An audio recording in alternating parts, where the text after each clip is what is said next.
Yer yuzida shu paytgacha tug'ilgan odamlar soni qariyb 100 milliard. Lekin tug'ilishi mumkin bo'lgan jami odamlar soni esa juda ham ko'p.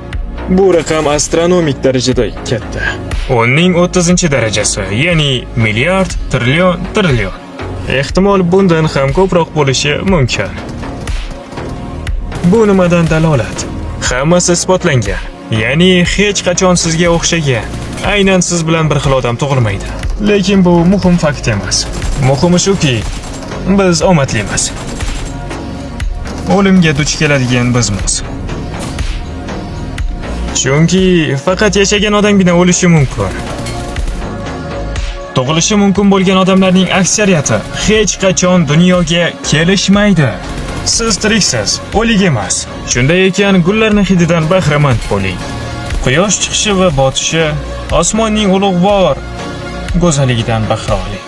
Hayotni nishonlang, chunki siz lotereyada yutgansiz. Ular esa lotereya borligini ham bilishmaydi.